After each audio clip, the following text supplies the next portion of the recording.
ప్రబలంగా ఉంటారు. ఎందుచేతనంటే ప్రతివాడికి ఐశ్వర్యం కావాలి కనుక.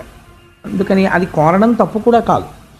లక్ష్మీదేవి యొక్క అనుగ్రహము ఎలా నిలబడుతుంది అంటే ఒక పెద్ద రహస్యం ఒకటి ఉంది. లక్ష్మీ పూజల చేత కాదు. లక్ష్మీదేవి యొక్క అనుగ్రహం ఎప్పుడు కలుగుతుందంటే శ్రీమన్నారాయణుని యొక్క అనుగ్రహం కలిగితే అమ్మవారి అనుగ్రహం నిలబడుతుంది. ఆవిడ నిత్యానపాయని, ఆవిడ ఎప్పుడు భర్తని అనుసరించి ఉంటుంది. అంటే భాగవతంలో లేదు కానీ అసలు ఐశ్వర్యం వృద్ధి చెందాలి అంటే ప్రతి ఇంటిలో 3 ఉన్న చోట లక్ష్మీదేవి స్థిర నివాసం చేసి ఉంటుంది. ఒకటి, తులసి చెట్టు ఎండిపోకుండా ఇంట్లో ఉండాలి. ఎప్పుడు తులసి చెట్టు ఎండిపోతోందని అనుమానం వస్తే మార్చాలి, అంచేత తులసి చెట్టు ఉండాలి. రెండవది, బ్రాహ్మణ సేవ జరుగుతూ ఉండాలి ప్రయత్నపూర్వకంగా. ఎప్పుడో మన ఇంట్లో శుభకార్యం జరుగుతుంది అని కాదు, నైమిత్తికము అని ఏ పౌర్ణమి తిథికో ఏకాదశి తిథికో. లేకపోతే ఇంక మనిషికి పశువుకి ఏమిటండి తేడా? ఆ ఈశ్వర కైంకర్యం లేనినాడు. అందుకని బ్రాహ్మణులకి సమారాధన చెయ్యడమని, వేదం వినడమని ఇలాంటివి చేస్తూ ఉండాలి. మహాత్ములు వచ్చినప్పుడు అటువంటి వారికి ఇల్లు విడిదిగా ఇవ్వడమని, అటువంటి వారిని సేవించడమని జరుగుతూ ఉండాలి. మూడవది, లక్ష్మీదేవి యొక్క స్థిరమైనటువంటి నివాసాన్ని ఎవరు అపేక్షిస్తున్నారో అటువంటి వాళ్ళు తగినంత కారణం లేకుండా పగటిపూట ఇంట్లో అదే పనిగా నిద్రపోయే తత్వం ఉండకూడదు. ఈ 3 నా సొంతంగా చెప్పానని మీరు అనుకుంటున్నారేమో. దేవీ భాగవతంలో ఐశ్వర్యం ప్రబలంగా నిలబడ్డానికి నేను కొన్ని కారణాలు చెప్తున్నాను, ఇవి ఎక్కడుంటాయో నేను అక్కడ ఉంటానని ఆవిడ చెప్పింది.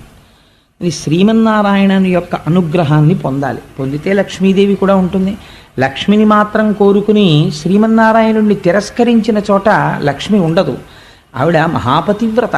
ఆయనకి చోటు లేని చోట ఆవిడ ఎలా ఉంటుంది? ఆయన యొక్క శక్తి స్వరూపమే ఆవిడే. దీనికి ఒక దృష్టాంతం, అద్భుతమైన దాంతో భాగవతాన్ని వాటి కథాభాగాన్ని ప్రారంభం చేస్తాం. ఒకానొకనాడు మనం ఐశ్వర్యానికి కానీ, అధికారానికి కానీ, భోగలాలసతకి కానీ, వైభవానికి కానీ ఇంద్రుణ్ణి ఒక హద్దుగా చెప్పుకుంటాం. అందుకని మీరు గమనించారో లేదో, ఈ మన్వంతరాల గురించి చెప్పిన తర్వాత ఇంద్రుడితో కథలు అనుసంధానం అవుతున్నాయి. ఒకానొకనాడు ఇంద్రుడు ఒక అరణ్య ప్రాంతమునందు తిరుగుతున్నాడు. ఎందుకు తిరుగుతున్నాడు అంటే ఆయన సురాపానము చేసి రంభతో కలిసి విహరిస్తున్నాడు. విహరిస్తున్నటువంటి సమయంలో అటుగా దుర్వాసో మహర్షి వస్తున్నారు. ఆ వస్తున్నటువంటి వారిని చూసి ఆయన మహాబ్రహ్మజ్ఞాని, శంకరాంశ సంభూతుడు, ఆయనకి నమస్కారం చేశాడు. ఆయన చుట్టూ ఉన్నటువంటి పరివారం కూడా దేవేంద్రుడిని కుశలం అడిగి ఆయన్ని ఆశీర్వచనం చేశారు. ఎంతో సంతోషంగా దుర్వాసో మహర్షి, ఆయన చేతిలో ఒక పారిజాత పుష్పం ఉంది. ఆ పారిజాత పుష్పం ఈయన కృష్ణ భగవానుడి దగ్గరికి వెళ్ళినప్పుడు కృష్ణుడు ఇచ్చాడు, మహానుభావ ఈ పారిజాత పుష్పాన్ని స్వీకరించండి అని.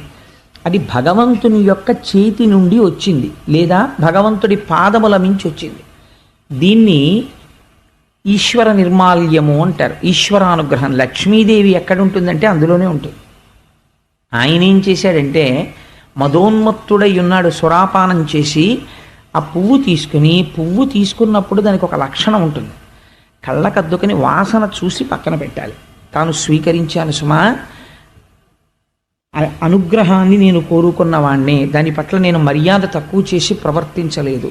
ఈశ్వర నిర్మాల్యం అయితే తల మీద పెట్టుకుని ఒకసారి, ఆ తర్వాత చెవులోనో ఇందులోనో పెట్టుకోవచ్చు, లేదా ఎక్కడ ఎవరు తొక్కని చోట భద్రం చెయ్యొచ్చు. ఆయన ఏం చేశాడంటే ఆ పువ్వు తీసుకుని మదోన్మత్తుడై ఉన్న కారణం చేత ఆ పువ్వు తీసి ఐరావతం మీదకి విసిరాడు. అయితే ఇంద్రుణ్ణి చూసి అలా అనుకుంటాం, కానీ మీరు ఒక్కటి ఆలోచించండి. నేను చాలామందిని చూస్తుంటాను, ప్రపంచంలో ఐశ్వర్యమునందు ఉద్ధానపతనములు కలగడము, ప్రమాదాలు జరగడము, ఇలాంటి వాటికి కారణాలు ఏమిటుంటాయో తెలుసా అండి? పైకి కనపడవు.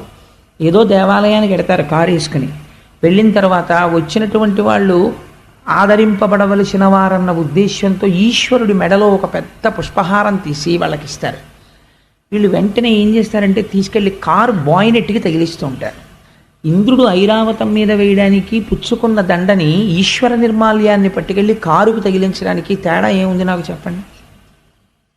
ఐరావతం మీద వేస్తే ఆ ఐరావతం విశేషమైనటువంటి తేజస్సుని సంతరించుకుంది. అది భగవంతుని యొక్క నిర్మాల్యం. అది దాని శిరస్సు మీద పడింది, అది స్వీకరించింది. అది తేజస్సు పొంది ఇంద్రుణ్ణి మోయడం మానేసి అరణ్యంలోకి వెళ్ళిపోయింది. మానేస్తే దుర్వాసో మహర్షి చూసి అన్నారు, నీకు ముకుంద పాదార విందముల నుండి వచ్చినటువంటి పారిజాత పుష్పాన్ని తిరస్కరించావు కనుక, ఐరావతం మీదకి విసిరావు కనుక ఉత్తర క్షణము నీవు ఐశ్వర్య భ్రష్టుడవగదువుగాక, నీకు ఐశ్వర్యం పోతుంది. స్వర్గలక్ష్మి ఇప్పుడే బయలుదేరి తన స్వస్థానమైనటువంటి వైకుంఠంలో ఉన్న మహాలక్ష్మిలో ఐక్యమైపోతుంది. ఇహ స్వర్గమునందు ఐశ్వర్యం ఉండదు నీకన్నారు. ఈ మాట అనగానే శత్రువులు వచ్చేస్తారండి. ఒక కారణం ఉండాలి కదా పోవడానికి ఐశ్వర్యం. రాక్షసులందరూ వచ్చేశారు, చుట్టుముట్టేశారు, పడగొట్టేశారు. పోయింది ఐశ్వర్యం. ఇప్పుడు పోయింది కాబట్టి ఏం చేయాలి? తెలుసుకున్నాడు, కారణం ఏమిటో తెలుసుకున్నాడు. ఎందువల్ల పోయింది మనకన ఐశ్వర్యము అన్నది తెలిసింది. నేను తరచూ ఒక మాట చెప్తుంటాను, కన్సల్టెంట్ ఫిజీషియన్ లాంటి వాడు చతుర్ముఖ బ్రహ్మగారు. ఎందుకంటే ఇంటికి పెద్ద ఏది ఏది చెప్పాలన్నా ఆయనే చెప్పాలి. అన్ని విషయాలు తెలుసున్నటువంటి పెద్ద ఆయన. అది పెద్ద తలకాయ, మహానుభావుడు, పూజనీయుడు. అందుకని దేవతలందరూ కలిసి బ్రహ్మగారి దగ్గరికి వెళ్ళారు. మనం కూడా చెయ్యవలసింది ఏమిటో పురాణం చెప్తుందండి. వాళ్ళు బ్రహ్మగారి దగ్గరికి వెళ్ళడం కాదు, నీకు కష్ట సుఖాలు వచ్చినప్పుడు నిన్ను మళ్ళీ ఓదార్చి గట్టెక్కించడానికి ఏ అనుష్ఠాన బలం పెంచుకోవాలో తెలుసుకోవడానికి ఈశ్వర భక్తుడైనటువంటి వాడిని ఆశ్రయించాలి. కాబట్టి దుర్వాసు శాపవశమున నిర్వీర్యత జగములెల్ల నిశ్రీకములై పర్వత రిపుతో కూడా అపర్వతములయ్యుండే హత సుపర్వావళులై, ఐశ్వర్యాలన్నీ తొలగిపోయినటువంటి వారై, దేవతలు తేజస్సు కూలిపోయిన వారై అరణ్యములు పట్టి తిరుగుతూ ఒకనాడు చతుర్ముఖ బ్రహ్మగారి దగ్గరికి వెళ్ళి ప్రార్థన చేసి, అయ్యా నేను ఇలా ప్రవర్తించానని దూర్వాసుడి కాళ్ళ మీద పడి ఏడ్చాడు. చతుర్ముఖ బ్రహ్మగారి కాళ్ళ మీద పడి ఏడ్చాడు, నా ఐశ్వర్యం తొలగిపోయింది, మళ్ళీ ఎలా వస్తుంది నాకు ఐశ్వర్యం అని. అంటే బ్రహ్మగారు అన్నారు, నెలవివడలి వచ్చి నిస్తేజులైనట్టి వేల్పుగముల చూచి వేల్పు పెద్ద పరమపురుషు తలచి ప్రణతుడై సంపొల్ల పద్మవదనుడగుచు పలికె తెలియ. ఆయన కూడా ఇంద్రుడు చెప్పినటువంటి మాట విని, నువ్వు కండకావలంతో ప్రవర్తిస్తూ ఉంటావురా, అప్పుడప్పుడు ఒకసారి బృహస్పతి జోలికి వెళ్ళావు, ఇవాళ దుర్వాసో మహర్షి జోలికి వెళ్ళావు, పోదు ఐశ్వర్యం, పోయి తీరుతుంది. ఇప్పుడు నీకు మళ్ళీ ఐశ్వర్యం ఎక్కడి నుంచి రావాలి? మళ్ళీ ఆ పద్మనాభుడి యొక్క అనుగ్రహంతో రావాలి. కాబట్టి నీకోసమైనా నేను ఎవరిని ధ్యానం చెయ్యాలి?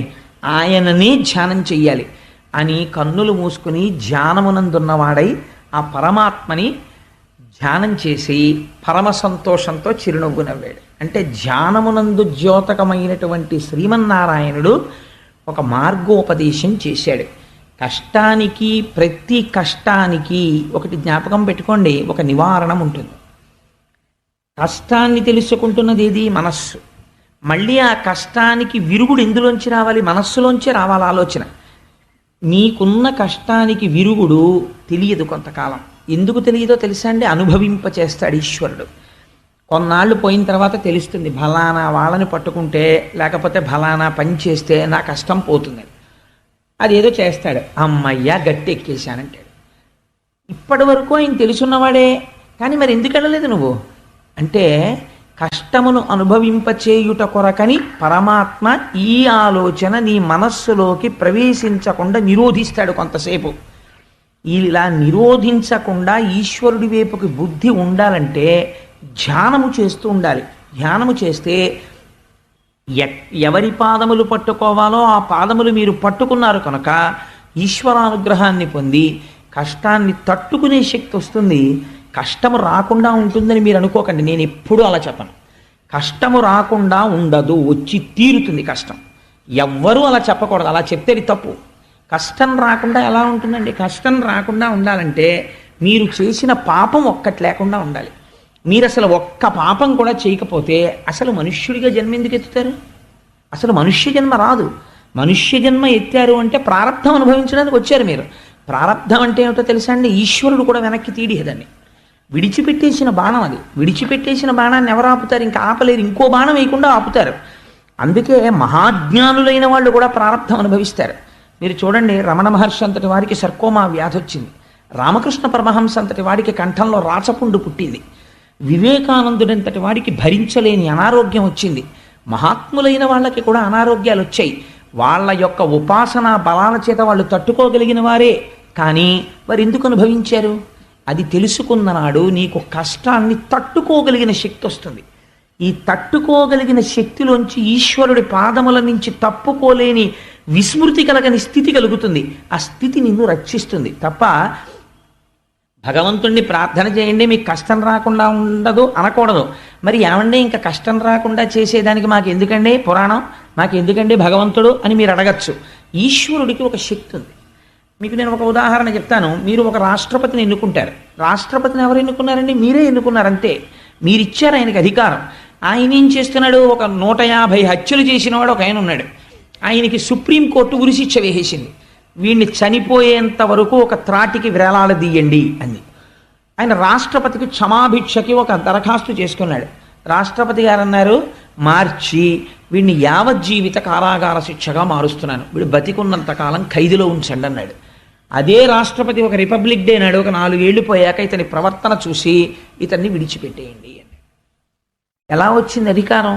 ఒక సర్వోన్నత న్యాయస్థానం చెప్పిన దానికన్నా ఒక రాష్ట్రపతికి అధికారం ఎక్కడి నుంచి వచ్చింది అంటే, మీరు ఎన్నుకున్నటువంటి ఒక రాష్ట్రపతికే మీరు ప్రశ్నించలేని అధికారం ఉంటే, ఈ సర్వబ్రహ్మాండములకు సృష్టికర్త అయి సూర్యచంద్రుల యొక్క గమనమును శాసించగలిగినటువంటి పరమాత్మ మీ కష్టానికి రావలసినటువంటి ఫలితాన్ని బాగా తగ్గించడంలో ఆయనకి ఎందుకు ప్రమేయం ఉండదు? ఉంటుంది. అందుకే కష్టాన్ని తీయడు, ఒక గొప్ప ఫలితం ఇస్తాడు. ఏమిటో తెలుసా అండి? నమశివాభ్యాం అశుభాపహాభ్యాం.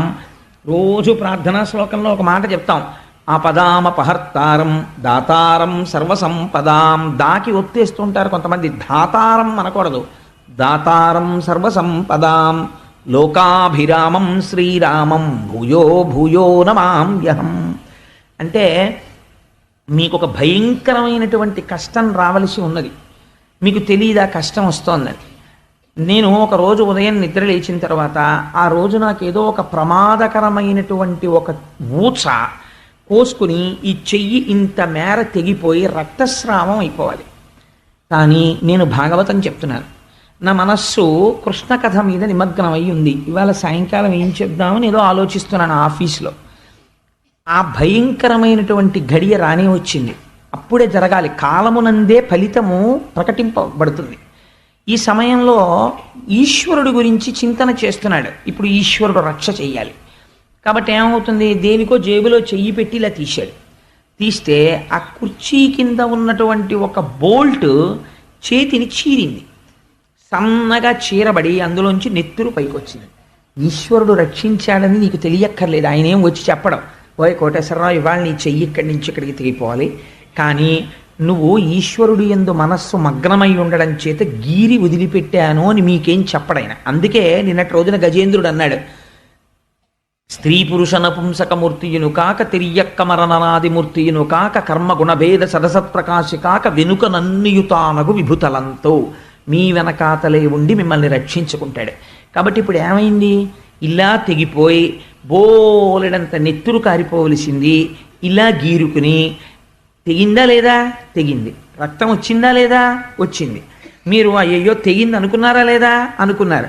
ఓ దూదో ఏదో పెట్టి తుడుచుకున్నారా లేదా? తుడుచుకున్నారు.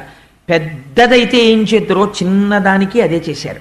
కానీ ఇక్కడి నుంచి ఇక్కడికి తెగిపోవలసిన చేతిని ఇంత పిసర్ ఇలా తెగేటట్టు చేశాడు. అంటే ఇప్పుడు ఏమైందనమాట? అందులో ఈశ్వరానుగ్రహము ప్రకటితమైంది.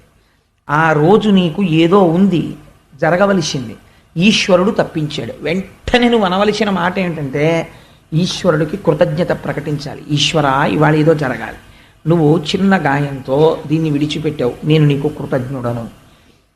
ఇది ఈశ్వరుణ్ణి చూడడం అంటే. అంతేకాని నాకు ఈ దెబ్బ తగలడం ఏమిటండి? భాగవతం చెప్తుంటే నేనేమో ఇప్పుడే కదండి గజేంద్ర మోక్షం పద్యాలు చదివాను, అయినా సరే నాకు ఇక్కడ దెబ్బ తగిలింది ఏమిటండి, ఇంక దేవుడు ఉన్నాడు ఏంటండి అన్నారనుకోండి, నువ్వు చేసిన పాపం ఏది? నువ్వు ఒక్క పాపం చేయకుండా ఉన్నావు. ఎప్పటి జన్మలో ఎందుకండి? ఇవాళ లేచి నిద్ర లేచిన తర్వాత నేను ఒక్క పాపపు పని చెయ్యలేదు, పరమ ధర్మబద్ధంగా నడిచాను అని నీకు నువ్వు సెల్ఫ్ సర్టిఫికేషన్ చేసుకో చూస్తాను. ఆ పాటి చేత కానివాడివి నువ్వు ఈశ్వరుణ్ణి నింద చేసేవాడివా? వేదాన్ని విమర్శించేవాడివా? నీకేం తెలుసని మాట్లాడుతున్నావు? కాబట్టి నీకున్న లౌకికమైనటువంటి జ్ఞానంతో నువ్వు చదువుకున్న ఓ చిన్న డిగ్రీని అడ్డు పెట్టుకుని ఈశ్వరుడి యొక్క శక్తిని ప్రశ్నించే స్థాయికి వెళ్ళకూడదు. అదే దుర్వాసుడు చేసినటువంటి హీనమైన పని. తనకో చిన్న పదవోటు ఉంది కదా అని దానివల్ల వచ్చినటువంటి మదము చేత ఈశ్వరానుగ్రహాన్ని తిరస్కరించుకున్నాడు. ఈశ్వరుని యొక్క పాదముల నుంచి వచ్చినటువంటి పుష్పం అంటే అది అనుగ్రహమే. ఈశ్వరుడికి నివేదన చేసిన ఒక కొబ్బరి చెక్క మీ చేతిలో పెట్టారనుకోండి, అది ప్రసాదం అంటే అనుగ్రహం. వెంటనే గిల్లి ఓ ముక్క నోట్లో వేసుకోవడమే, ఈశ్వర అనే స్వీకరించాను మీ అనుగ్రహాన్ని. ఒక పువ్వు కళ్ళకద్దుకుని తల మీద పెట్టుకోవడమే, అంతే అయిపోయింది. ఈశ్వర మీ అనుగ్రహాన్ని స్వీకరించాను. భావన చేత ఆయన సంతుష్టి పొందుతాడు. మీరు ఎంత దాని గురించి అల్లరి చేశారు కాదు, మీ భావన చాలా అవసరం. ఇక్కడ ఇంద్రుని యొక్క భావన ఎందు తేడా ఉంది. కాబట్టి ఇప్పుడు ఇలాంటి వాళ్ళకి అందరికీ పాఠం చెప్పాలి. అది బ్రహ్మజ్ఞానులంటే ఎలా ఉంటుందో చూడండి. అందుకని శాపానుగ్రహం ఇచ్చాడు, అయితే ఏమైపోనో ఇంద్రుడు అసలు. అందుకని శపిస్తారు. కొంతవరకు మాత్రమే అది బాధించేటట్టు చేస్తారు. ఐశ్వర్య భ్రష్టుడవుతున్నావు అన్నాడు. పోయింది ఐశ్వర్యం. ఏడ్చాడు, బ్రహ్మగారి దగ్గరికి వెళ్ళాడు. దుర్వాసుడు ఏం చెప్తాడో బ్రహ్మగారు అదే చెప్పాలి. ఆయన కూడా మళ్ళీ ఎవరిని అడగాలి? మళ్ళీ ఐశ్వర్యం ఇమ్మని, మళ్ళీ శ్రీమన్నారాయణుణ్ణి అడగాలి. ఇప్పుడు మీకేమవుతోంది? మీరు చేసుకున్న తెలివి తక్కువ పనుల చేత నష్టాన్ని కొని తెచ్చుకుంటారు. కానీ మళ్ళీ అది దిద్దబడాలంటే ఎవడి దగ్గరికి వెళ్ళినా ఈశ్వరుణ్ణే ప్రార్థన చెయ్యాలి. వాడైనా మీరైనా ఎవరైనా ఈశ్వరానుగ్రహం కోసమే ప్రార్థన చేయాల్సి ఉంటుంది. అది ముందే ఎందుకు జాగ్రత్తగా ఉండవు ఈశ్వరుడి విషయంలో? కాబట్టి నువ్వు పోని హితం చెయ్యకపోతే, ఈశ్వరుడి ప్రార్థన చేయకపోతే వదిలిపెట్టేసేయి. లేనిపోని విమర్శలు ఎందుకు? లేనిపోనిటువంటి ఉద్ధతితో కూడిన ప్రవర్తన ఎందుకు ఈశ్వరుడి పట్ల? కాబట్టి పురాణాన్ని పురాణ కథగా తీసుకుంటే దానికి అర్థం ఉండదు. మీ జీవితాన్ని మలుచుకోవడానికి అది ఒక ఆలంబనం కావాలి. కనుక ఇప్పుడు బ్రహ్మగారు అన్నారు, వజ్జుండు రక్షణీయుడు సాధ్యుండు మాన్యుడని లేని సర్గత్రాణావవ్యాధులు నర్చు అతండాజ్యంత విధానమునకు అర్హుడు మనకున్. ఎంత గొప్ప మాట చెప్తున్నాడో చూడండి. ఈశ్వరుడి గురించి తెలుసున్నవాడు, పరమభక్తుడైన వాడు మాట్లాడవలసిన మాట ఇది. ఎలా మాట్లాడాడో చూడండి బ్రహ్మగారు. ఇప్పుడు నీకు ఐశ్వర్యం పోయింది కదా, నువ్వైనా నేనైనా ఎవరిని అడగాలి? మళ్ళీ ఐశ్వర్యం కోసం శ్రీమన్నారాయణుడిని అడగాలి. మరి శ్రీమన్నారాయణుడి పాదాల మీద ఉన్న పువ్వే కదా విసిరిశావు, మరి మళ్ళీ ఆయన ఎందుకు మాట్లాడతాడు? ఇప్పుడు ఆయన పాదాల మీద పువ్వు విసిరేస్తే దూర్వాసుడికే కోపం వస్తే ఆయనకి కోపం ఇంకా ఎక్కువ ఉండదు? బ్రహ్మగారు అంటున్నారు అలా ఉండదు. ఎంత గొప్ప మాట చూడండి. ఇది ఊరట కల్పించే మాట. అంటే ఆయన కోపం పెట్టేసుకుంటే ఇంకా లోకంలో ఉద్ధరించేవాడు ఎవరండి? వజ్జుండు రక్షణీయుడు, వీడిని రక్షిద్దాం, వీడిని చంపేద్దాం అలా లిస్టులో వేసుకోరు. ఈశ్వరుడు కానీ ఈశ్వరుణ్ణి నమ్మిన వాడికి కానీ ఒక లక్షణం ఉండాలి. ఏమిటో తెలుసా అండి? కోపం ఎంతవరకు పనికి రావాలంటే పొరపాటు చేసిన వాడిని దిద్దేవరికే. ఆయన నేను దిద్దుకున్నాను అన్నాడు అనుకోండి, ఉత్తర క్షణం మీరు ప్రసన్నులు కావాలి. లేకపోతే మీరు ఈశ్వర భక్తుడు అనిపించుకోవడానికి అర్హత లేదు. అయ్యా నాది పొరపాటు అండి నేను దిద్దుకుంటాను అన్నాడు అనుకోండి, మీరు గుండెల్లో పెట్టుకుని ఆదరించాలి ఆయన్ని, తప్పించి ఇంకా మీరు కోపం పెట్టుకోకూడదు. వదిలిపెట్టేయాలి, కుబుసం వదిలినట్టు వదలాలి. యథో రగస్త్వం జీర్ణాంసవై పురుషముచ్యతే అంటారు సుందరకాండలో. కోపం దేనికి పనికి రావాలంటే మిమ్మల్ని ఆశ్రయించినటువంటి వాళ్ళని లోకాన్ని గాడిలో పెట్టడానికి పనికి రావాలంతే ఆ కోపం. కాబట్టి ఆయనకి శాశ్వత కోపం ఉండదు. నువ్వు తప్పు చేశావు, తెలుసుకున్నావు, వెంటనే దుర్వాసుడి కాళ్ళ మీద పడ్డావు, నా కాళ్ళ మీద పడ్డావు. కాబట్టి ఇప్పుడు నువ్వు నా కాళ్ళ మీద దుర్వాసుడి కాళ్ళ మీద పడితే సంతోషిస్తున్నవాడు ఎవరో తెలుసా? దూర్వాసుడు అంటుంటారు కాదు, దుర్వాసుడు. అదేమిటో నేను మీకు అంబరీషోపాఖ్యానంలో చెప్తాను.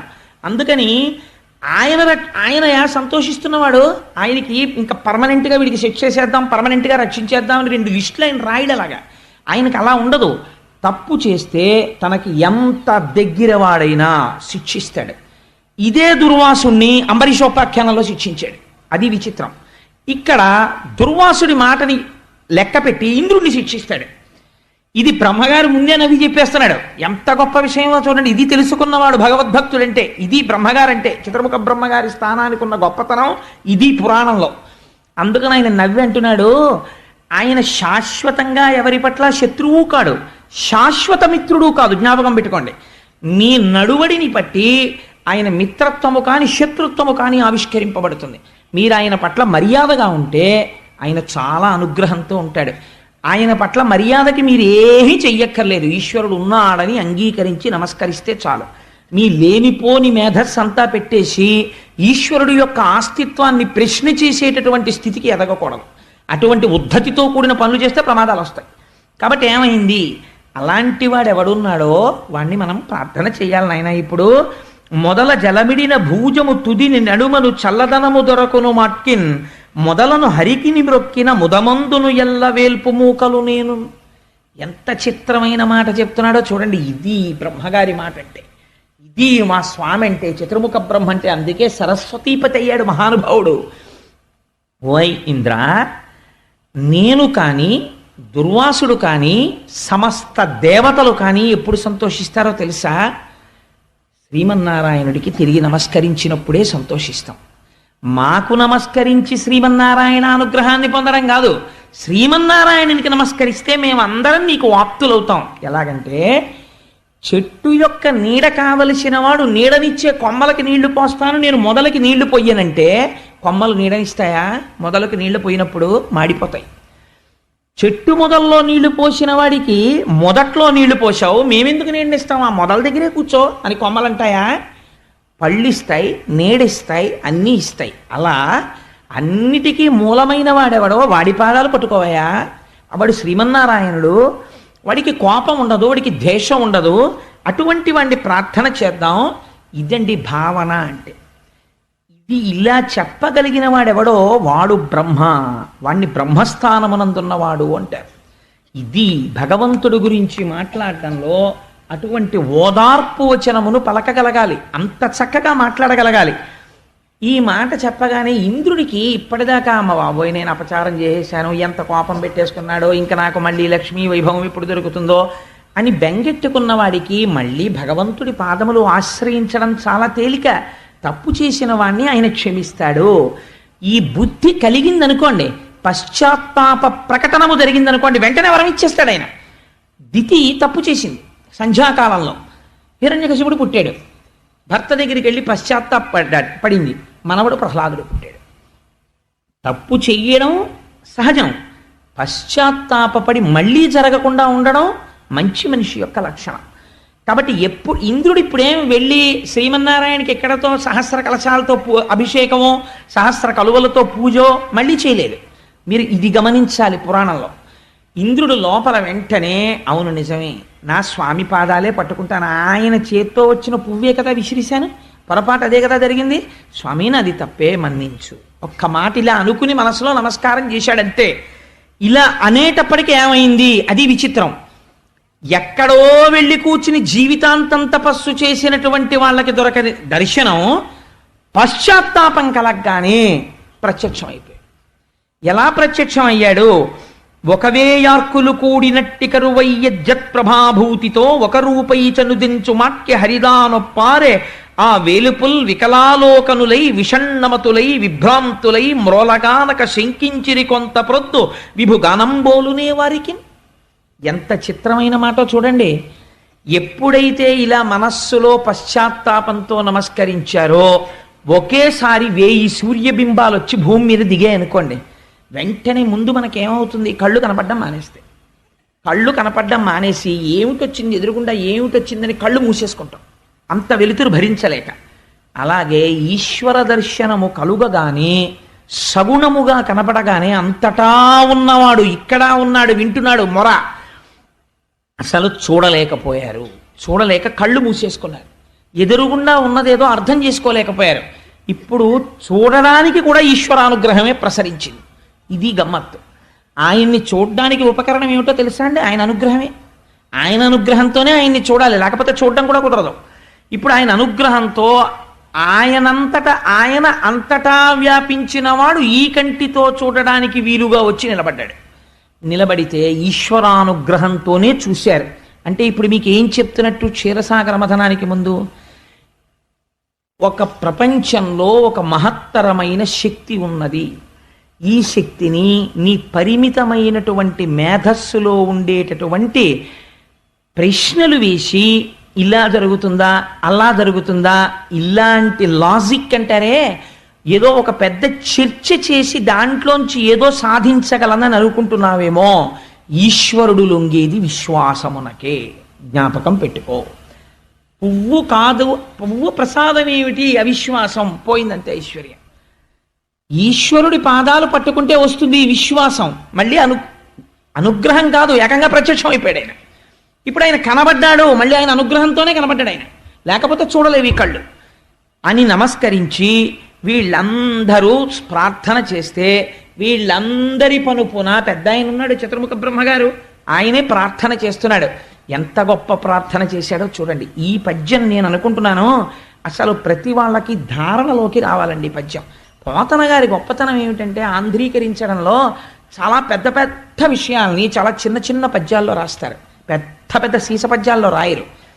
చాలా చిన్న కందం, తేటగీతి, ఆట వలది ఇలాంటి వృత్తాల్లో ఇస్తారు ఆయన. ఆయన అంటున్నారు, అన్నం అవనియందు అమృతంబు గోవులయందు వహ్ని సమిధలందు అమరయోగవశత పొందునోజను బుద్ధిచే అగను నిన్ను కాంతురాత్మవిధులు. భగవంతుణ్ణి బాగా ఎరుకగలిగినటువంటి జ్ఞానమున్నవారు ఈశ్వరుణ్ణి ఇక్కడున్నాడు అక్కడ లేడు అని కాకుండా అంతటా చూడగలరు. ఎలా చూడగలరు? వాళ్ళకి నామరూపాలు కనపడవా అంటే ఆయన 3 ఉపమానాలు ఇచ్చారు. అన్నం అవనియందు, భూమిని చూసినప్పుడు ఎంత గౌరవంగా ఉంటాడంటే కాళ్ళు కడుక్కొచ్చాడు భోజనానికి శుభ్రంగా, విస్తటి నిండా వడ్డించారు. కాళ్ళు చేతులు అని కదా అంటాం మనం. భోజనానికి ఇక్కడ వరకు వచ్చి కూర్చోవడానికి ఏవి ఆధారమయ్యాయి? కాళ్ళు ఆధారమయ్యాయి. తినడానికి పనికొస్తున్నవి ఏవి ఆధారమయ్యాయి? చేతులు ఆధారమయ్యాయి. తినడానికి మాత్రం పనికొస్తారా? అసలు పాపం ఈ భోజనానికి రావడానికి మొదటి ఉపకరణం కాళ్ళు. ఇవి పెట్టకుండా అన్నం తినడం ఏమిటని 2 పాదాలు ఎత్తి విస్తట్లో పెట్టుకున్న తర్వాత ఎవడైనా తింటాడా? తినడు. ఎందుకు తినడు? అన్నమును చూస్తున్నాడు, అందులో బ్రహ్మమును చూస్తున్నాడు, తనలోకి వెళ్ళవలసిన పదార్థాన్ని శౌచంతో తీసుకుంటున్నాడు. అన్నం ఎక్కడి నుంచి వస్తోంది? భూమిలోంచి వస్తోంది. కాబట్టి భూమిని, అన్నాన్ని ఎంత పవిత్రంగా చూస్తున్నావో భూమిని ఎంత పవిత్రంగా నువ్వు చూడగలిగితే నా పోషణ భారమంతా ఇందులోంచే జరుగుతోంది అని నువ్వు గుర్తించగలిగితే దాని యందు నీకు భక్తి కలుగుతుంది. కాబట్టి అన్నం అవనియందు, ఈ భూమియే అన్నమో అని తెలుసుకుంటే జ్ఞానంతో ఇది అన్నమో అని నేను అన్నాను అనుకోండి, అదేమిటండి ఇది భూమి అని మీరు అన్నారనుకోండి, అన్నము అన్నవాడెవడో వాడు ఆత్మవిధుడు, వాడు నిజమైన తత్వం తెలుసుకున్నాడు. అన్నం అవనియందు అమృతంబు గోవులందు, ఆవుని చూసినప్పుడు ఇదే అమృత స్వరూపము, అమృతం ఇవ్వగలిగినటువంటి భాండం ఇదే అనగలగాలి. ఎందుచేత అంటే అమృతం తయారు చెయ్యడానికి మీరు ఏమిటి తీసుకొచ్చి వండితే అమృతం వస్తుందో మీకు ఎక్కడైనా చెప్పబడి ఉన్నదా? ఓ వంకాయ కూర వండుకోవాలి ఎలా వస్తుందో చెప్తారు, పాలు వస్తాయి ఎలా వస్తాయో చెప్తారు, అవి చెప్తారు. అమృతం తినాలని ఉంటుంది ప్రతివాడికి, అమృతంలా ఉందండి అంటాడు. అమృతమే వండుతానండి, ఎలా వండుతారు చెప్పండి అన్నారు అనుకోండి, ఎక్కడా లేదు విధానం. అమృతము అలా వండేది కాదు, తయారు కాదు. ఎందుకు తయారు కాదు? తయారయ్యే ప్రదేశం ఒకటి చెప్తున్నారు. ఎందుకు నువ్వు గౌరవించాలో చెప్తున్నారు.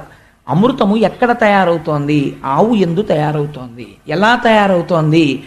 గడ్డి పరకలు తీసుకుని ఆ గడ్డి పరకలు తిని ఎక్కడో ప్రవహిస్తున్నటువంటి మురుగునీరు తాగుతుందండి ఆవు. చిత్రం, కుడితి తాగుతుంది, కల్మషంతో వెళ్ళిపోతున్నటువంటి నీరు తాగుతుంది.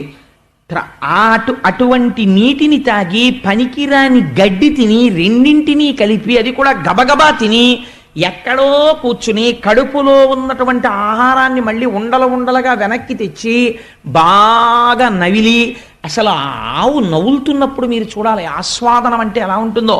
ఆ పాలు ఆ భావనలో తయారవుతాయేమో అనిపిస్తుంది నాకు. ఎండాకాలంలో చూడండి, ఓ చెట్టు కింద కూర్చుని చక్కగా అంటుంది, కనపడుతుంది కడుపులోంచి ఉండ ఇలా కంఠంలోంచి నోట్లోకి రావడం పైకి కనపడుతుంటుందండి. మా ఇంట్లో ఆవు ఉండేది, చిన్నతనంలో చూస్తుండే వాళ్ళం. నోట్లోకి వచ్చిన తర్వాత ఇలా కళ్ళు మూసుకొని అని ఎంతసేపు నవ్వులుతుందో, అంటే అమృతోత్పాదనం అవుతోంది లోపల నోట్లో. అంత నవిలి మింగుతుంది. ఏమి నవిలింది? పనికిరాని నీళ్లు, పనికిరాని గడ్డి. ఆ వచ్చిన పాలు 104 జ్వరంతో 20 రోజుల నుంచి మంచాన పడిపోయినవాడు కోటీశ్వరుడైనా సరే రొట్టె ముక్క తినడానికి వీల్లేదు, పాలు పట్టండి అంటారు. ఆ పాలు ఇంత అపకారం లేకుండా శరీరాన్ని నిలబెడుతున్నాయి. అమృతమా కాదా? అమృతమే గోవు ఉత్పత్తి స్థానమై ఉన్నది అని నువ్వు చూడగలిగితే, అలా సమిధి వహ్ని సమిధిలందు ఎండిపోయిన కర్ర ఉన్నది, అందులో ఏది ఉన్నది? అగ్నిహోత్రం ఉన్నది, అది కాలుతుంది. ఎండిపోయినటువంటి కర్రయందు అగ్నిని చూడగలిగినట్లు అంతటా ఈశ్వరుణ్ణి చూడగలిగిన వాడెవడో వాడే బ్రహ్మజ్ఞాని. కాబట్టి ఇప్పుడు ఒక గోవుని చూసి నమస్కారం దేనికో తెలుసా అండి? ఒక గోవుని చూసి నమస్కారం అమృతోత్పాదనము కనుక. ఈ విషయం వచ్చింది కాబట్టి నాకిప్పుడు ఒక మాట తోచింది. మనం ఒక అద్భుతమైన ప్రయోగం చేద్దాం. అసలు మనం వైదికమైనటువంటి విధానాలు మర్చిపోతున్నాం. మహాశివరాత్రి నాడు ఒక గోవుని తీసుకొచ్చి అక్కడ నించోపెట్టి శశాస్త్రీయంగా దానికి పూజ చేసి దానికి నమస్కారం చేద్దాం. అమృత భాండమునకు మనం నమస్కారం చేస్తే క్షీరసాగర మదనంలో. కాబట్టి గో పూజ చేద్దాం మనందరం. కాబట్టి అన్నమవనియందు అమృతంబు గోవులయందు వహ్ని సమిధలందు అమర యోగ వశత పొందు నోజను బుద్ధిచే అగను నిన్ను కాంతురాత్మ విధులు. మా సత్యనారాయణ రెడ్డి గారు తలుచుకుంటే ఎంతసేపు అండి ఓ ఆవు దూడ తెప్పించి పూజ చేయడం. అద్భుతంగా చేద్దాం చక్కగానే. అమృతోత్పాదన యత్నము విమలమతించేయుటప్పు వేల్పులు వినుడి అమృతంబు త్రావి జంతువులు అమృతగతిన్ బ్రతుకుచుండు ఆయుర్వృద్ధిన్. శ్రీమన్నారాయణుడు ఈ స్తోత్రం విని చాలా గొప్పగా మాట్లాడేవాయ్ బ్రహ్మ. స్తోత్రం చెయ్యడం అంటే ఎప్పుడూ ఓ దండకాలు చదవడం, ఓ పద్యాలు చదవడం కాదండి. అది కాదు స్తోత్రం అంటే. అందుకే మన వాళ్ళు దుర్గా సూక్తము, శ్రీ సూక్తము, పురుష సూక్తము, సూక్తం అంటారు. ఏది మీరు వైదికంగా అనుసంధానం చేస్తారో దాన్ని సూక్తం అంటారు. సూక్తం ఏమిటంటే స్తోత్రం అనకూడదా? సూక్తం అంటే సు అంటే బాగుగా చెప్పబడినది. మీరు ఇక్కడ దర్శనం చేసి లోపల ఈశ్వరుడి గురించి అనుకుంటున్నవేవున్నాయో అవి సూక్తములు. మీరు ఇక్కడ మనసుతో చూసి రేపు ఇక్కడ ఒక గోవుకి పూజ జరుగుతోంది అనుకోండి, మీకు ఈ పద్యం జ్ఞాపకానికి వచ్చి ఆ గోవు యందు అమృత భాండమును చూస్తూ మీరు నమస్కారం చేస్తున్నారనుకోండి, అనారోగ్యం ఎందుకు వస్తుందండి? రాదు. ఆ గోవుని చూస్తూ పూజ చేస్తూ నమస్కారం చేస్తున్నారనుకోండి, గోవు పృష్ఠభాగమునందు లక్ష్మీ స్థానం ఉంది, మీకు దరిద్రం ఎందుకు వస్తుంది? ఐశ్వర్యం నిలబడిపోతుంది. గోవు వంక చూస్తూ మీరు నమస్కారం చేస్తూ దాని మీద పువ్వులు పడ్డాయనుకోండి, 33 కోట్ల మంది దేవతలకు అందుతాయి ఆ పూజ. కాబట్టి ఇంకా మహాశివరాత్రి నాడు మీరు ఏం చేయాలో గోవుకు పూజ చేస్తే, కాబట్టి భావన చేత సంతుష్టి పొందుతుంది. భావన మాత్ర సంతుష్టాయై నమః అని లలితా సహస్రంలో అమ్మవారికి పేరు. ఇక్కడ భావన చేత అక్కడ పూజ అందబడుతూ ఉంటుంది. మీరు కర్మేంద్రియాలతో చేసే పూజ కాదు, ఇక్కడ భావన నడుస్తూ ఉండాలి. అది అందం అంటే. సరే, అందుచేత ఆయన అన్నారు, దీనికి పొంగిపోయాడు ఆయన ఈ స్తోత్రానికి. అంటే తెలుసుకోవలసినది తెలుసుకుని చెప్పినది ఏదో అది సూక్తమో, అది లౌకికమైన క్వాలిఫికేషన్స్కి దొరికేది కాదు. నేను ఎంఏ చదివానండి, నేను ఎంఎస్సీ చదివానండి, నేను ఎంకామ్ చదివానండి, నీకేమైనా ఓ 1000 రూపాయలు ఎక్కువ వచ్చి నీ ఇంట్లో కాస్త ఇంకో మేడ వేసుకుని ఇంకో 2 ఆధారాలతో అన్నం తినడానికి పనికొస్తుందేమో, అదంతే. కానీ ఆ చదువు వేదము కాదు. నువ్వు ఏది తెలుసుకున్న తరువాత వేరొకటి తెలుసుకోవలసిన అవసరము లేదో ఆ చదువు కాదు నువ్వు చదువుకున్న చదువు. అది నీ కుక్షింభరత్వానికి కడుపు నింపడానికి పనికొచ్చే చదువు అంతేది. అంతకమించి ఈశ్వరుణ్ణి చేరడానికి పనికొచ్చే చదువు అది కాదు. ఆ చదువు చదువులలోని మర్మమెల్ల చదివితి తండ్రి అంటాడు. ఆ చదువు బ్రహ్మవిధులకు మాత్రమే తెలిసున్న చదువు. కాబట్టి ఈ మాట వింటే ఆయన సంతోషపడిపోయి అన్నాడు, ఐశ్వర్యం కదా పోయిందని ఏడుస్తున్నావు, ఈశ్వరానుగ్రహం కలిగితే ఆయన పట్ల భక్తితో ఒక్క క్షణం అలా మనస్సు నిలబడితే నిజంగా వెంటనే ఈశ్వరుడు ఎలా అనుగ్రహిస్తాడో చూడండి. ఐశ్వర్యం పోయిందని మళ్ళీ నేను ఐశ్వర్యం ఇస్తాను లేవయ్యా అనలేదండి. ఆయన అన్నాడు, ఐశ్వర్యం ఏమిట్రా, ఈ శరీరమునకు యవ్వనం పోకుండా, ఇది సృష్టికి అందేటటువంటి విషయమా, మృత్యువు రాకుండా ప్రళయకాలమునందు మళ్ళీ లీనమవుతారంతే. మృత్యువు రాకుండా, వృద్ధాప్యం రాకుండా, ఐశ్వర్యము చెడకుండా, అనారోగ్యము రాకుండా, నిరంతరము తేజస్సుతో కనురెప్ప ఇలా పడకపోయినా సరే హాయిగా సమస్త తేజస్సుని చూడగలిగి భూమికి పాదమానకుండా అంతటా తిరగగలిగిన ఇన్ని శక్తులనీయగలిగిన అమృతాన్ని మీకు ఇస్తాను రా అన్నాడే. ఈ ఈశ్వరానుగ్రహం అంటే. అసలు నోరు విప్పేమన్నా అడిగాడండి ఇంద్రుడు?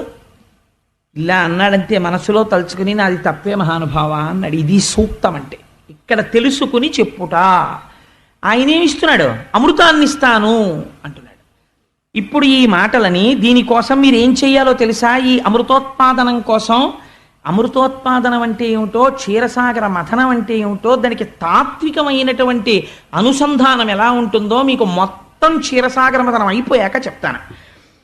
పాలమున్నీటి లోపల సర్వతృణల ఔషధములు తెప్పించి చాలవేయిచి మందర శైలంబు మంధానముగ చేసి తనర వాసుకిదరి త్రాడు చేసి నా సహాయత చేత నలినందరును మీరు తరువుడు వేగ మతంద్రులగుచు ఫలము మీదయ్యడు బహుళ దుఃఖముల బడదురు దైత్యులు పాపమతులు అలసటయును లేక అఖిలార్థములు కల్గు విషధిలోన ఒక్క విషము పుట్టు కలగి వెరవవలదు కామ రోషంబులు వస్తు చెయ్యమునందు వలదు చేయ. లక్ష్మీ కటాక్షం అంటే ఏమిటో ఈ పద్యంలో చెప్తున్నారు. లోకంలో ఒక మాట ఉంటుంది, ఏమండి పాపాలు చేశాడు కదా, ఒక్కనాడు గుడికి వెళ్ళడే, ఓనాడు గోపురానికి వెళ్ళడే, అంత ఐశ్వర్యం ఎలా ఉందండి అంటారు. అది ఎక్కడిదో తెలుసా అండి ఐశ్వర్యం? అది వెలిగిపోయే ముందరి దీపం. నేను ఈ మాట యథార్థంగా చెప్తున్నా. ఎందుకో తెలుసా? ఈశ్వరుడు గత జన్మలలో పుణ్యాన్ని ఇచ్చేస్తుంటాడు. ఆయనకేమి బాధ ఉండదు, ఇచ్చేస్తాడు. పాపము ఇది పూర్తయిపోగానే పాప ఫలితాన్ని ఇవ్వడం మొదలు పెడతాడు. తదేవ ఫలమన్వేతి ధర్మస్య ధర్మనాశన ప్రాప్తం ధర్మ ఫలం తావద్భవతా నాత్ర సంశయ. ప్రయత్నపూర్వకంగా పుణ్యం చెయ్యడం ఆపేశారనుకోండి, చెయ్యట్లేదు పుణ్యకార్యాలేవి, పాప ఫలితము ప్రారంభం అయిపోయిందనుకోండి, వెంటనే పోయేది ఏమిటంటే ఐశ్వర్యం మధ్యపతనం అయిపోతుంది, అధికారం వెళ్ళిపోతుంది, ఐశ్వర్యం వెళ్ళిపోతుంది. అందుకే మీరు చాలామంది చరిత్రలు చూడండి, ఇవాల్టి రోజున కోటీశ్వరులై ఉన్న వాళ్ళు నాకు ఎందరో తెలుసు, పేర్లు ఎందుకు చెప్పాలి, ఎందరో కోటీశ్వరులు ఒక్క వారం రోజులు తిరిగేటప్పటికీ ఇన్నిన్ని భోగాలు అనుభవించిన వాళ్ళు బెయిల్ దొరక్క జైళ్లలో ఉన్న వాళ్ళు ఉన్నారు. ప్రపంచంలో ఉన్నారా లేదా? ఉన్నారు. దేశములను శాసించిన వాళ్ళు చిన్న సిల్వరి పాత్రలో తీసుకొచ్చి ఇలా తోస్తే అందులో అన్నం తిని బతుకుతున్న వాళ్ళు ఉన్నారు. ఈశ్వర తిరస్కారము ఆ స్థితికి తీసుకెళ్ళిపోతుంది. అప్పుడు ఇంకా రక్షించదు. ఏది పుణ్యబలం ఏది? అదే ఐశ్వర్యం ఎక్కడి నుంచి వస్తుందో తెలుసా అండి? ఈశ్వరుడు ఉన్నాడని ఒక నమ్మకం ఇక్కడ. ఆ నమ్మకంతో ఏదో ఒక పుణ్యకార్యం చేస్తూ ఉంటారు, అది కాపాడుతుంటుంది, రక్షిస్తుంటుంది. చిన్న చిన్న ఇబ్బందులు వస్తుంటాయి, కానీ ఇది రక్ష చేసేసి నిలబెట్టేస్తుంటుంది. ఇప్పుడు శ్రీ మహావిష్ణువు ఒక గొప్ప మాట చెప్తున్నారు. పాలమున్నీటి లోపల సర్వతృణలౌషధములు తెప్పించి చాలా వేయించి క్షీరసాగరంలోకి మీరు అనేకమైనటువంటి ఔషధులను తీసుకురండి, గడ్డి తీసుకురండి, ఇవన్నీ తీసుకెళ్ళి పువ్వులు తీసుకురండి, ఇవన్నీ పట్టుకెళ్ళి పాల సముద్రంలో వెయ్యండి. లోపల భావన ఎలా ఉండాలో తెలుసా?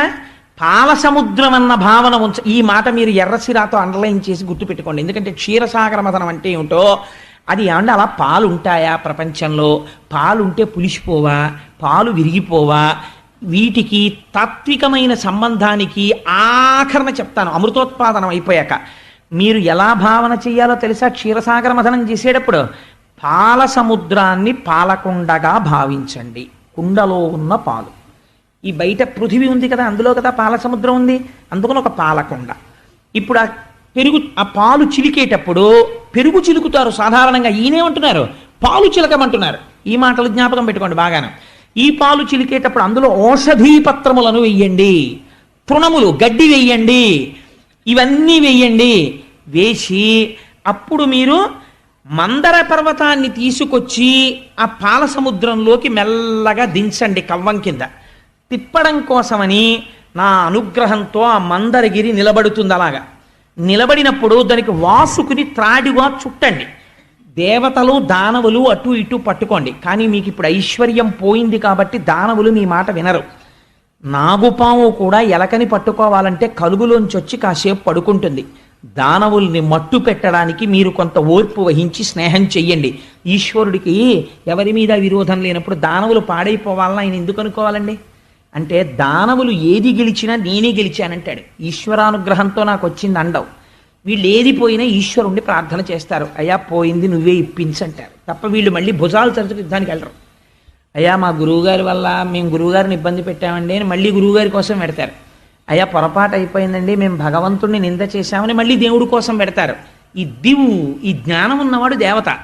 నా అంతవాణ్ణి నేనన్నవాడు రాక్షసుడు. అందుకని వాడికి ఇష్టమానం పోతుంటుంది, ఐశ్వర్యం వచ్చినట్టు వస్తుంది, జారిపోతుంటుంది, అది నిలబడదు. అందుకే రాక్షసులకు వచ్చిన ఐశ్వర్యాన్ని ఈశ్వరుడు తీసేస్తుంటాడు, దేవతలకి పోయిన ఐశ్వర్యాన్ని ఈశ్వరుడు ఇస్తూ ఉంటాడు. నువ్వు ఎలా ఉండాలనుకుంటున్నావో నీ ఇష్టం. కాబట్టి ఇప్పుడు దానవులు పాడవుతారు, కానీ వాళ్ళని క్షీరసాగర మదనానికి తీసుకురండి, తీసుకొచ్చి చిలకండి. అలా దానవుల్ని కూడా మరి ఎందుకండి తేవడం, తాత్విక అవగాహనలో చెప్తాను ఆఖరణ. ఎందుకంటే మీకు రావలసిన అనుమానాలు కూడా నేను చెప్పేస్తున్నాను. అప్పుడు మీరు ఈ వాసుకుని చుట్టండి, చుట్టి తిప్పండి, అందులోంచి అమృతోత్పాదనం అవుతుంది, అమృతం పుడుతుంది. పుట్టే ముందు హాలాహలం వస్తుంది. మొదట మీరు కోరుకున్న వస్తువులు వస్తాయి అనుకోకండి, విషం వస్తుంది, అగ్నిహోత్రం వస్తుంది, భయపడకండి, పూనికతో మళ్ళీ చిలకండి. ఇంకొక విషయం, చాలా గొప్ప గొప్ప వస్తువులు పుడతాయి, మనసు పారేసుకోకండి, నిగ్రహించుకోండి. నేను ఇస్తే పుచ్చుకోండి, లేకపోతే ఊరుకోండి. ఎవడికి ఏది ఇవ్వాలో నాకు తెలుసు, అది వాడికి ఇస్తాను. పుచ్చుకుని పాడైపోయే వాళ్ళు కొందరు ఉంటారు, ఏవి పడితే అవి ఎవరు పడితే వాళ్ళు పుచ్చుకోకూడదు. ఈ మాట నేను ఎందుకంటున్నానో తెలుసా అండి, ఒక పీఠాధిపతి చక్రాన్ని పెట్టి అర్చన చేస్తాడు, ఆయన జ్ఞానంలో పైకెక్కుతాడు. ఒక గృహస్థుడు ఇచ్చి చక్రం పెట్టాడు అనుకోండి, పెద్ద శ్రీచక్రం పచ్చుకొచ్చి పెట్టేశాడు అనుకోండి, దెబ్బతింటాడు. ఎందుకని? ఆరాధన తెలియాలి. నా ఇంట్లో ఫ్యూజ్ పోతే నేను వేసుకోవచ్చు, పోల్ మీద ఫ్యూజ్ పోస్తే పోల్ ఎక్కాను అనుకోండి కింద పడిపోతాను. పోల్ మీదకి ఎక్కేవాడికి గ్లోవ్స్ పెట్టుకోవాలి, వాడు ఏపీఎస్సిబి ఎంప్లాయ్మెంట్లో ఉండాలి, ఏవో కొన్ని లక్షణాలు ఉంటాయి. హ్యాండిల్ విత్ కేర్, కొన్ని మీరు హ్యాండిల్ చేయలేరు, గురుముఖంగా అనుగ్రహం ఉంటేనే మీరు చెయ్యగలరు. కాబట్టి బొటన వేలంత ఈశ్వరుణ్ణి పెట్టుకోండి, అనుగ్రహాన్ని పొందుతారు. కాబట్టి ఆయన ఎంత గొప్పగా మాట్లాడతారో చూడండి, శ్రీమన్నారాయణుడు మాట్లాడితే.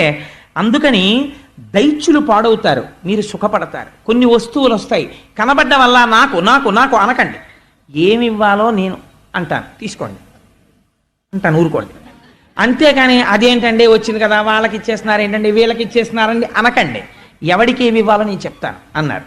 అంటే వీళ్ళందరూ అన్నారు అలాగే అన్నారు. ఇప్పుడు వీళ్ళకి బుద్ధి వచ్చింది, ఇది విశ్వాసము.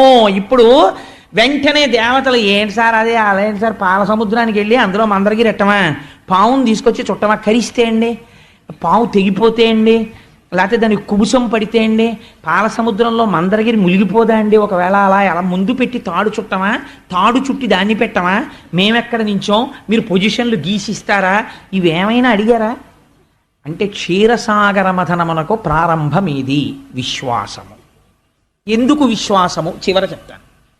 కాబట్టి ఇలా చెయ్యండి, మందరగిరిని తీసుకెళ్ళి దింపండి, ప్రారంభం చెయ్యండి అన్నారు. అంటే తప్పకుండా స్వామి మేము బయలుదేరుతాం అన్నారు. అని విశ్వాసమును చూస్తున్నారు స్వామి, చేస్తారా వీళ్ళు. మొట్టమొదట ఏం చేయాలంటే మందర పర్వతాన్ని తీసుకెళ్ళి సముద్రంలో పెట్టాలి. వెంటనే ఇవాల్టి రోజునైతే మనం ఏమంటాం, హౌ ఈజ్ ఇట్ పాసిబుల్, మందర పర్వతాన్ని తీసుకెళ్ళి సముద్రంలో ఎలా దింపుతామండి, సైన్స్కి అందది విషయం అంటాం మనం. భగవత్ సంబంధమైన విషయమునకు ఇతరమైనటువంటి హేతువునకు ఎంత తేడా వస్తుందో చూడండి. వాళ్ళు ఏది మాట్లాడుతున్నారు అసలు అన్నది మీరు అర్థం చేసుకుందరు. కానీ ఇప్పుడు వీళ్ళు ఏం చేశారు, త్వష్ట ప్రజాపతి దగ్గరికి వెళ్ళారు. వెళ్ళి మాకొక వాడి కోల కావాలి అంటే, తౌగాలు అంటారే ఇంట్లో గడ్డవి చెక్కుతుంటారు, అటువంటి తౌగాలు ఒకటి తయారు చేయి అన్నారు. అంటే త్వష్ట ప్రజాపతి తయారు చేసి ఇచ్చాడు. ఎందుకని అడిగాడు. మందర పర్వతం కింద తవ్వేస్తాం, దాన్ని ఊడ తీసి పట్టుకెడతాం సముద్రానికి అన్నారు. సరే అదేట్రా అలాంటి పని ఏమిట్రా అనలేదు, శ్రీమన్నారాయణుడు చెప్పాడు అన్నారు. అయితే చేసి ఇచ్చేస్తానన్నాడు. విశ్వాసం ఉన్న వాళ్ళ బ్యాచ్ అంతటిని మీకు చెప్తున్నాను. విశ్వాసం లేని వాళ్ళ బ్యాచ్ చోటు వస్తుంది. ఎందుకు పోతుందో ఐశ్వర్యం, ఆయన ఆ మాట ఎందుకు అన్నాడో మీరు చూద్దురు కానీ. కాబట్టి క్షీరసాగరమదనం విన్న తరువాత ఇందులో ఎవరు రాక్షసులో ఎవరు దేవతలో బయటికి వచ్చేస్తుంది స్మా అని వ్యాసుల వారి తీర్పు. కాబట్టి ఏమవుతోంది, తౌగాలు పట్టుకుని వెళ్ళి ఇప్పుడు ఆ మందర పర్వతం యొక్క పాదముల యందు తవ్వుతున్నారు. తవ్వుతుంటే పెద్ద గొయ్యి పడింది. గొయ్యి పడిన తర్వాత ఇప్పుడు ఏం చేయాలి, మందర పర్వతాన్ని తీసుకెళ్లి సముద్రంలో దింపాలి.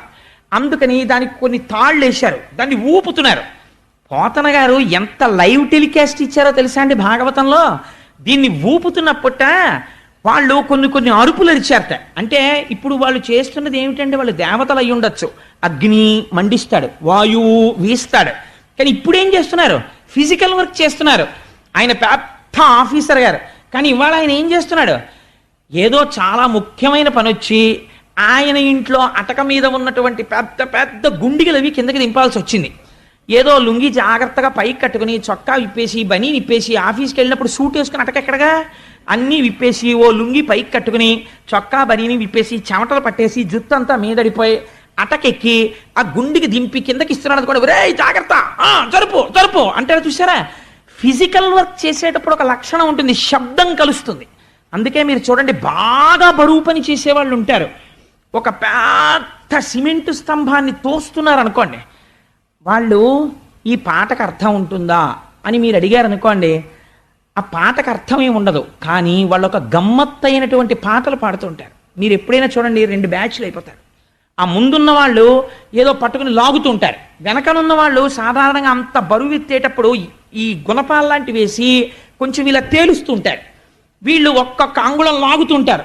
రాజమండ్రి రైలు ఐసోప్ అంటుంటారు. ఏంటి రాజమండ్రి రైలు ఐసోప్ ఏంటి అని ఏమిటంటే అది భావన లేదు, ఆ పాట తప్పు, అలా మీరు రాయకూడదు, దానికి పల్లవేది చరణం ఏది అని మీరు అడగకూడదు. వాడు గుణపం పెట్టి కొడతాడు.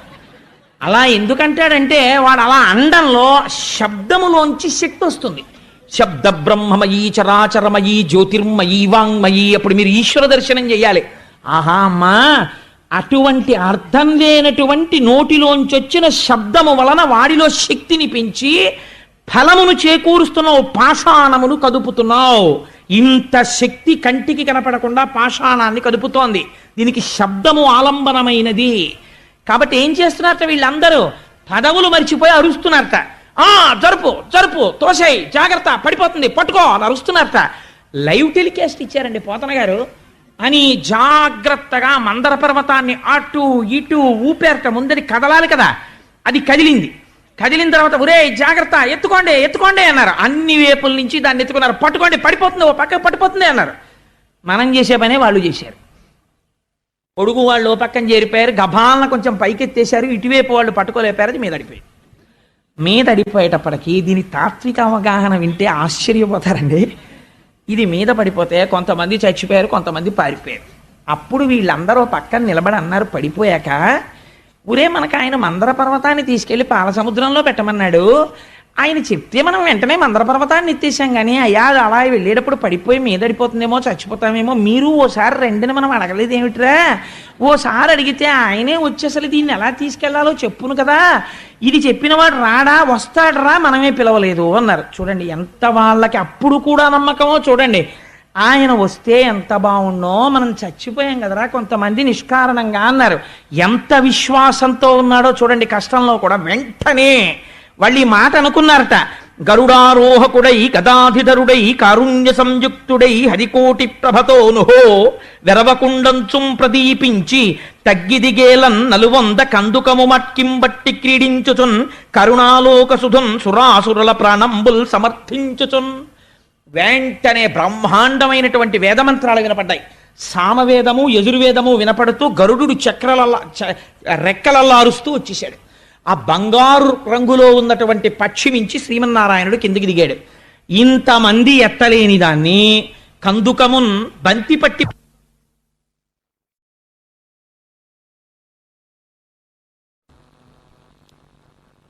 అందరికీ పడిపోయారా, ఎందుకురా అలా పడిపోయారు, నేను తీసుకెళ్లి పాలసముద్రానికి ఒడ్డును పెట్టేస్తాను, మీ అందరు అక్కడికి వచ్చేసేయండి చిలుకుదురు కానీ అని గరుత్మంతుడిని ఎక్కేసి బంతి ఆడుకున్నట్టుగా మేరు పర్వతాన్ని ఆ మందర పర్వతాన్ని ఇట్టించి ఈ చేతిలోకి, ఈ చేతిలోంచి ఈ చేతిలోకి వేసుకుంటూ ఇలా ఇలా ఆడుకుంటూ వెళ్ళిపోతున్నాడు.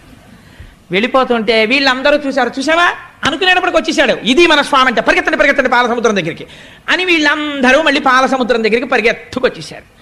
స్వామి అన్నారు గరుత్మంతుడితోటి, ఒరే వీళ్ళు నేను దగ్గర లేకపోతే కొంచెం బెంగెట్టుకుంటున్నారు, అందుకని నేను దగ్గర ఉంటాను ఇంకెక్కడి నుంచి. ఇదండి ఆయన ప్రసన్నత, ఆయన అవసరం ఏంటి, అంతటా ఆయన ఉన్నాడు. మళ్ళీ ఏమైనా వస్తే పిలవండి అనలేదు. ఈ కొంచెం నేను